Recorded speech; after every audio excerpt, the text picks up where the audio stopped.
على هذه النظرية قرن ونصف القرن من الزمان، وخلال هذه الفترة الطويلة أحرز العلم تقدما كبيرا في مجال التقنيات العلمية.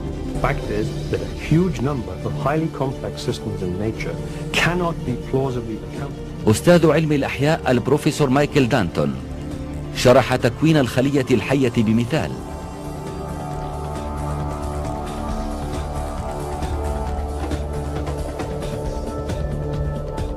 كي نفهم حقيقة الحياة على النحو الذي كشفه علم الأحياء الجزيئي، علينا أن نكبر الخلية 1000 مليون ضعف، وبهذا ستبدو الخلية كمنطاد عملاق، بحيث يستطيع أن يغطي مدينة كبيرة مثل نيويورك أو لندن.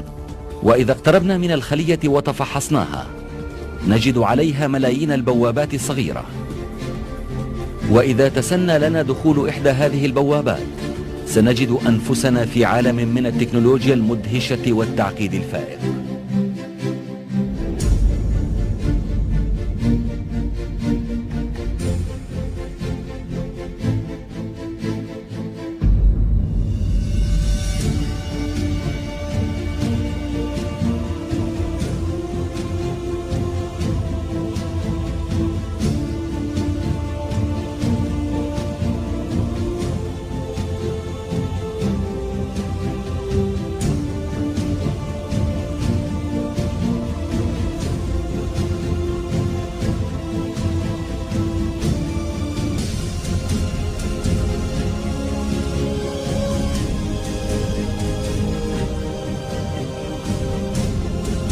For a typical Darwinian explanation of how life originated, Dr. Wells directed me toward this documentary. The chemical elements essential for life, hydrogen, oxygen, carbon, and nitrogen, were now in place. What was needed was a way of combining them. Perhaps the energy came from lightning. Whatever it was.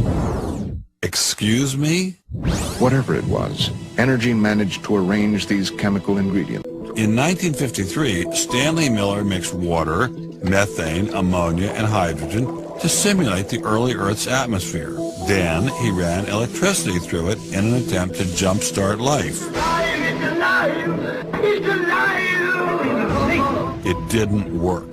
While the initial results seemed promising, 50 years later, most serious scientists have abandoned this approach in favor of alternate theories. Prominent Darwinist Michael Roos attempted to explain one of them to me. He wasn't kidding.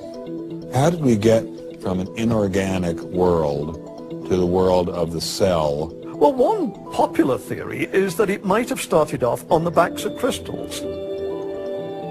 My crystal ball.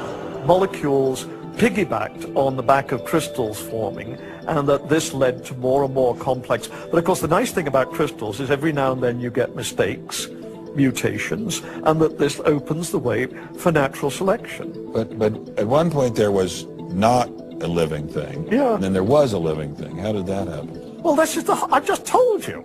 And I don't see any reason why you shouldn't go from very simple to more and more complex to more and more I don't complex.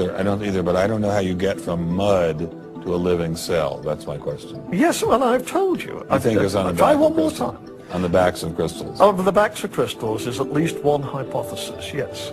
So that's your theory, and you think that is more likely and less far-fetched than intelligent design? I think it is.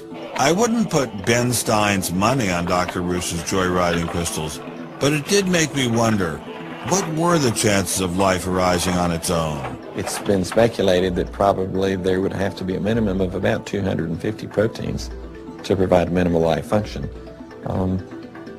If that's really true, then I think it's almost inconceivable that life could have happened in some simple step-by-step way. Luckily, some serious scientific minds have figured out a way to beat the odds. Directed panspermia! When faced with the overwhelming problem of the origin of life, Nobel Prize winner Francis Crick proposed this theory, that life was seeded on Earth, which basically means aliens did it. Crystals? Aliens? I thought we were talking about science.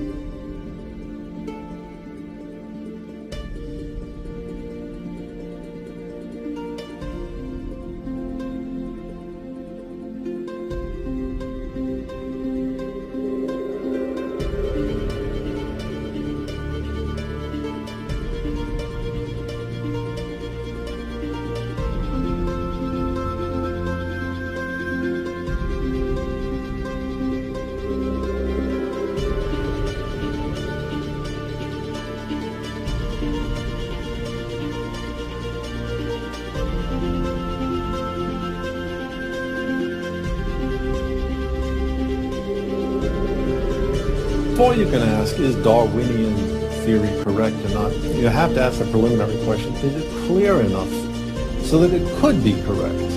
That's a very different question. One of my prevailing doctrines about Darwinian theory is, man, that thing is just a mess. It's like looking into a room full of smoke. Nothing in the theory is precisely, clearly, carefully defined or delineated. So you think the whole theory of evolution is false in certain parts of it?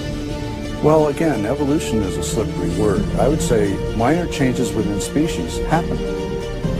But Darwin didn't write a book called How Existing Species Change Over Time. He wrote a book called The Origin of Species. He purported to show how this same process leads to new species, in fact, every species. And the evidence for that grand claim is, in my opinion, almost totally lacking.